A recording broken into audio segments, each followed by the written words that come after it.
Hello दोस्तों, स्वागत है आप सभी लोगों का टीचिंग एकेडमी चैनल पर। दोस्तों, आज हम सीटेट दिसंबर 2022 के लिए सीडीपी का प्रैक्टिस सेट 19 लेके आए हैं, जिसके अंदर हम मोस्ट इम्पोर्टेंट 30 क्वेश्चन देखेंगे। तो आइए दोस्तों स्टार्ट करते हैं। पहला क्वेश्चन है, विद्यार्थियों के प्रभावशाली अधिगम के लिए निम्नलिखित में से कौन सा शिक्षक के प्रारंभिक कार्यों में से एक नहीं है? विद्यार्थियों की उन धारणाओं को जानना जिन्हें लेकर वे कक्षा में आते हैं, विद्यार्थियों को उपदेशात्मक विधि से सूचना प्रदान करना, विद्यार्थियों से उच्चतर स्तर के प्रश्नों के उत्तर की अपेक्षा करना, बच्चों को यह सिखाना कि वे अपने अधिगम प्रयासों को कैसे देख और सुधार सकते हैं। आंसर है ऑप्शन नंबर सेकंड। अगला क्वेश्चन,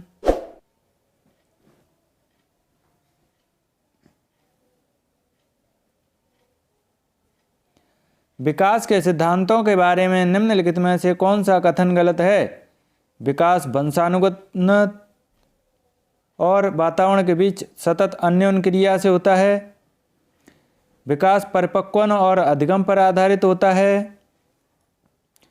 प्रत्येक बच्चा विकास के चरणों से गुजरता है, फिर भी बच्चों में व्यक्तिगत भिन्नताएं बहुत होती हैं। विकास एक परिमाणात्मक प्रक्रिया है जिसका ठीक ठीक मापन हो सकता है। आंसर है ऑप्शन नंबर 4। अगला क्वेश्चन, डैश तथा डैश की विशिष्ट अन्योन्य क्रिया का परिणाम विकास के विविध मार्ग और निष्कर्षों के रूप में हो सकता है। वंशानुक्रम और पर्यावरण, स्थिरता परिवर्तन, चुनौतियां सीमाएं, खोज पोषण। आंसर है ऑप्शन नंबर 1। अगला क्वेश्चन, पियाजे के संज्ञानात्मक विकास के सिद्धांत के बारे में निम्नलिखित कथनों में से सही कथन कौन सा है? पियाजे ने संज्ञानात्मक विकास के 5 स्पष्ट चरण प्रस्तावित किए हैं। पियाजे का तर्क है कि संज्ञानात्मक विकास चरणों में आगे बढ़ने की अपेक्षा निरंतर होता है।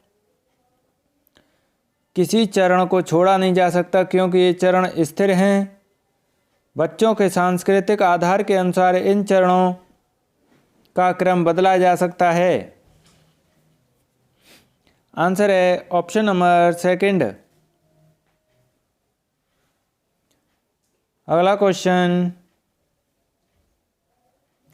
जीन पियाजे के द्वारा प्रस्तुत संरक्षण के प्रत्यय से तात्पर्य है कि कुछ भौतिक गुणधर्म वही रहते हैं चाहे बाहरी आकृतियां बदल जाएं।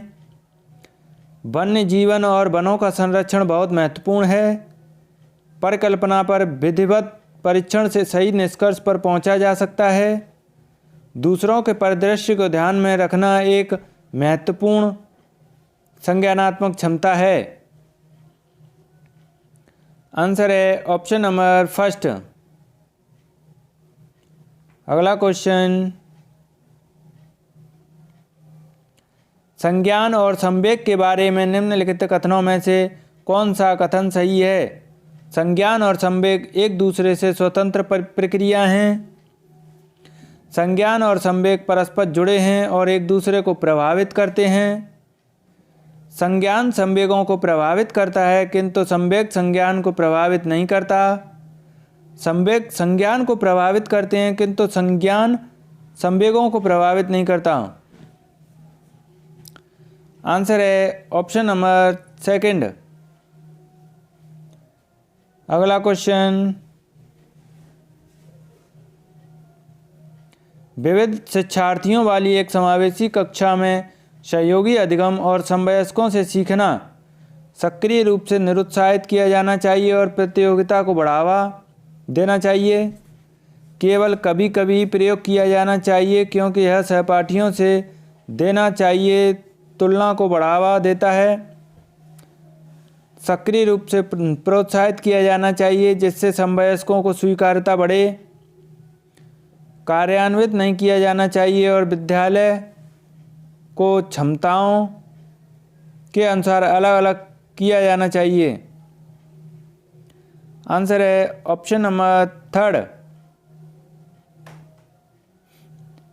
अगला क्वेश्चन,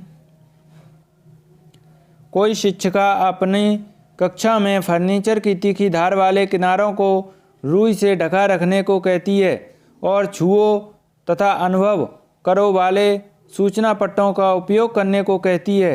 वह किस वर्ग के विशेष शिक्षार्थियों की आवश्यकता पूर्ति करने का प्रयास कर रही है? श्रवण विकलांग शिक्षार्थी, सीख न सकने वाले शिक्षार्थी, दृष्टि विकलांग शिक्षार्थी, सामाजिक रूप से वंचित शिक्षार्थी।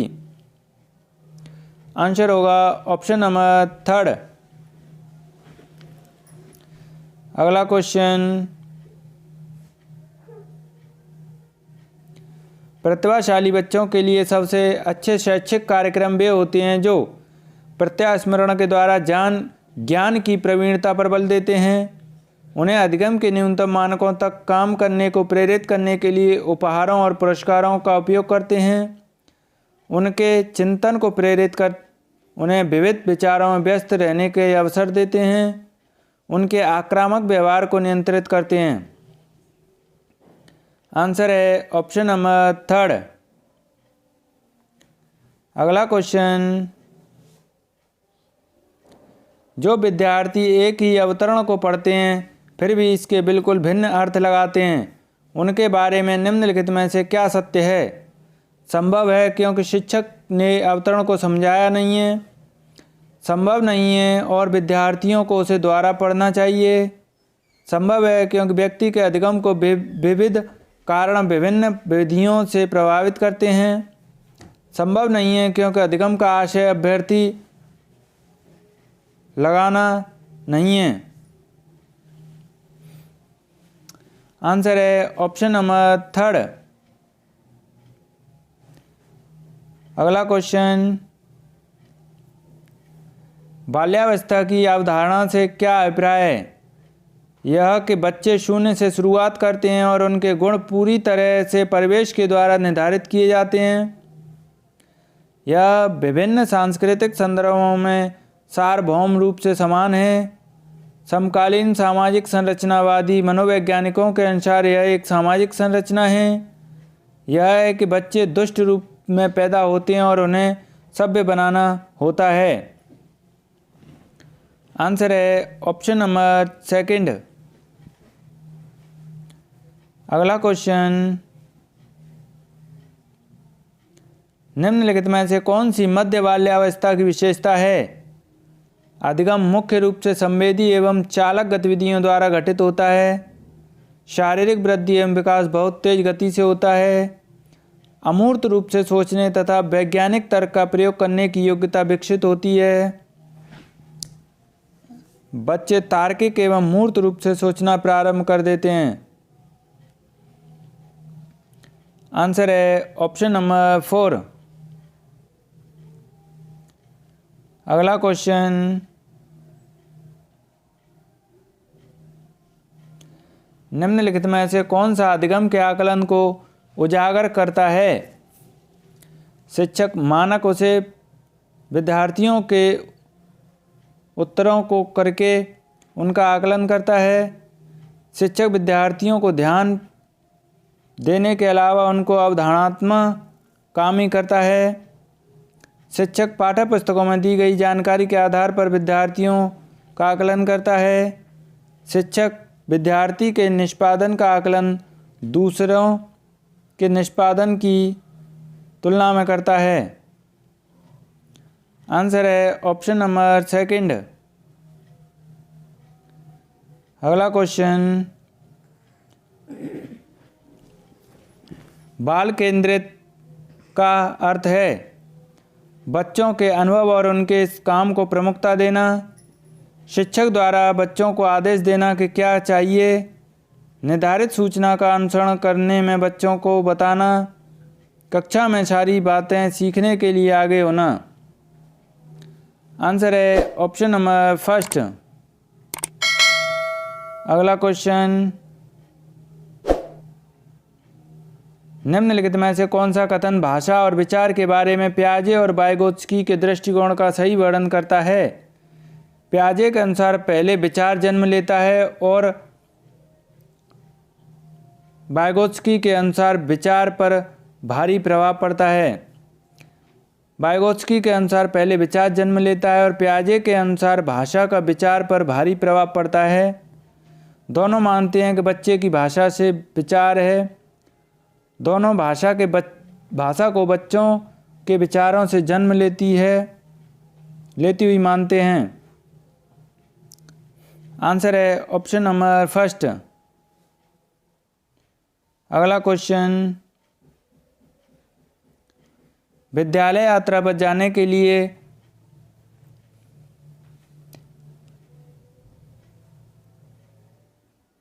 प्रीति को अपने पिता से बहस करते हुए देखकर दादी कहती है, तुम अच्छे लड़कों की तरह आज्ञाकारी क्यों नहीं हो? तुम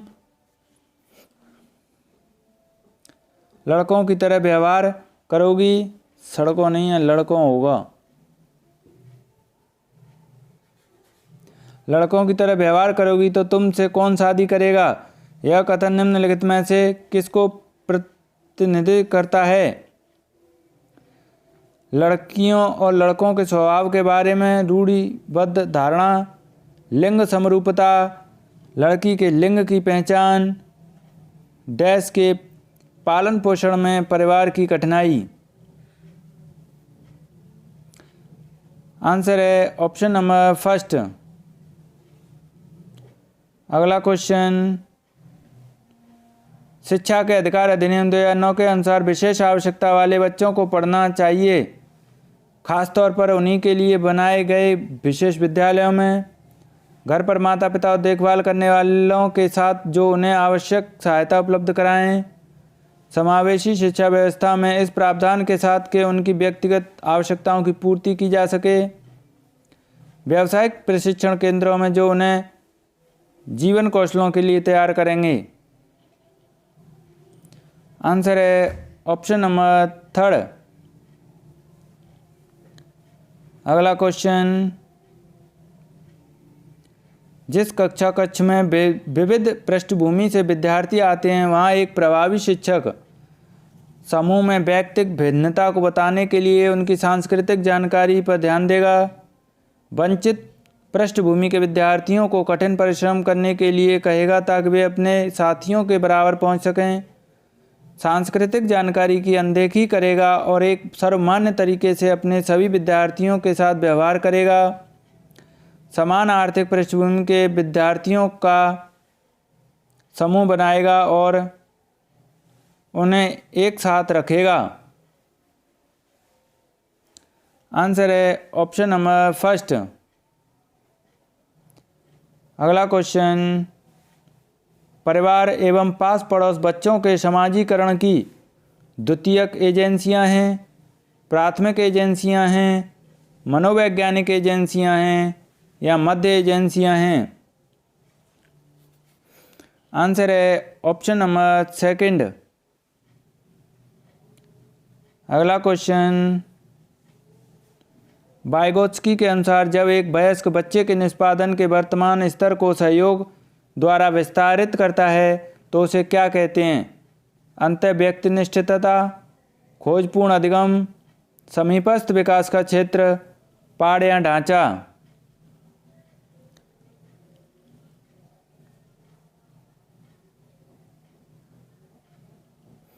आंसर है ऑप्शन नंबर 4। अगला क्वेश्चन, नूर विद्यालय में अपना लंच बॉक्स भूल गई तथा यह कहते हुए तान्या से उसका लंच साझा करने के लिए कहा, तुम्हें आज अपना लंच मेरे साथ साझा करना चाहिए क्योंकि कल मैंने तुम्हारे साथ अपना लंच साझा किया था। लॉरेंस कोलबर्ग के नैतिक विकास के सिद्धांत के अनुसार नूर का कथन अभिविन्यास प्रारूप को डैश अवस्था पर दर्शाता है। आदान प्रदान परंपरागत, कानून व्यवस्था पश्च परंपरागत, आज्ञा पालन पूर्व परंपरागत या अच्छा होना परंपरागत। आंसर है ऑप्शन नंबर फर्स्ट। अगला क्वेश्चन, समाज में विभिन्न लिंगों के लिए उपयुक्त मानी जाने वाली प्रारूपिक विशेषताओं के बारे में जन सामान्य की अवधारणाओं को क्या कहते हैं? जेंडर रूढ़िवादिताएं, जेंडर विभेदीकरण, जेंडर भूमिकाएं, जेंडर पहचान। आंसर है ऑप्शन नंबर फर्स्ट। अगला क्वेश्चन, राष्ट्रीय पाठचर्या की रूपरेखा 2005 के अनुसार अधिगम अपने स्वभाव में और है निष्क्रिय सरल, निष्क्रिय सामाजिक, सक्रिय सामाजिक, सक्रिय सरल। आंसर है ऑप्शन नंबर थर्ड। अगला क्वेश्चन, विद्यार्थियों को स्वतंत्र रूप से चिंतन करने तथा प्रभावी शिक्षार्थी बनने में सक्षम बनाने हेतु शिक्षक के लिए यह महत्वपूर्ण है। विद्यार्थियों को सिखाना कि किस प्रकार से अपने अधिगम का अनुवीक्षण करें। विद्यार्थियों के द्वारा प्राप्त की गई प्रत्येक सफलता के लिए उन्हें पुरस्कार देना। छोटी छोटी इकाइयों या खंडों में जानकारी प्रदान करना। एक संगठित तरीके से जानकारी को प्रस्तुत करना ताकि पुनः स्मरण करने में आसानी हो। आंसर है ऑप्शन नंबर फर्स्ट।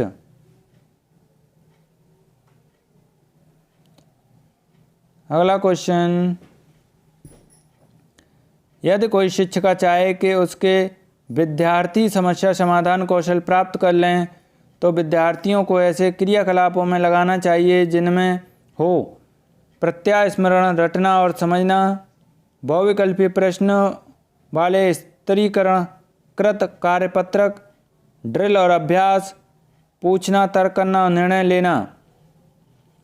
आंसर है ऑप्शन नंबर 4। अगला क्वेश्चन, कक्षा तक पहुंचने वाली बच्चों की बोली अवधारणाओं को जानना। शिक्षक के किसी उद्देश्य की पूर्ति नहीं करता। शिक्षक के हौसले को पस्त कर देता है क्योंकि इससे उसका कार्यभार बढ़ता है।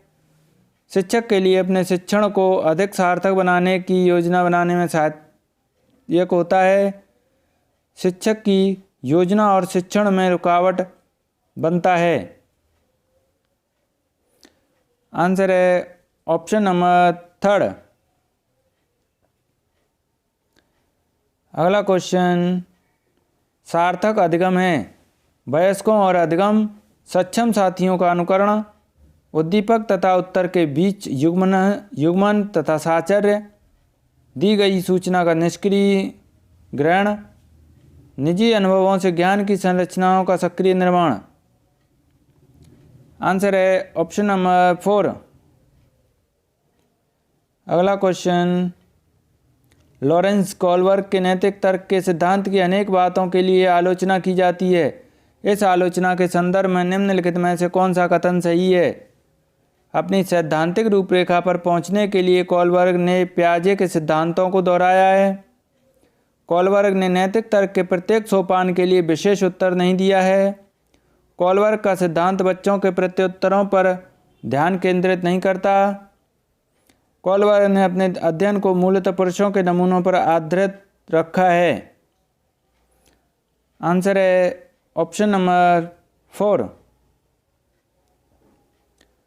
अगला क्वेश्चन, जीन पियाजे के संज्ञानात्मक विकास के सिद्धांत के लिए किस अवस्था में बच्चों में मापतौल की समझ का विकास हो जाता है? आंत प्रज्ञकाल, पूर्व संक्रियात्मक अवस्था, मूर्त संक्रियात्मक अवस्था, औपचारिक अवस्था। आंसर है ऑप्शन नंबर 3। लास्ट क्वेश्चन, ये क्वेश्चन आपके लिए होमवर्क रहेगा। क्वेश्चन है, लेव वाइगोत्स्की के अनुसार भाषिक विकास मानव चिंतन के स्वभाव को बदल देता है। वयस्कों और साथियों से अन्योन्य क्रिया करने का भाषा के विकास में कोई प्रभाव नहीं पड़ता। भाषिक विकास में संस्कृति की भूमिका बहुत कम होती है। बच्चे भाषा अर्जन की एक युक्ति से कोई भाषा सीखते हैं। तो दोस्तों कैसे लगे आज के 30 क्वेश्चन कमेंट करके ज़रूर बताएं। वीडियो को लाइक करें, चैनल को सब्सक्राइब करें और अपने दोस्तों को ज़्यादा से ज़्यादा शेयर करें, जिससे हमें मोटिवेशन मिलता है। हम आपके लिए और ऐसे ही क्वेश्चंस के प्रैक्टिस सेट लाते रहेंगे। धन्यवाद।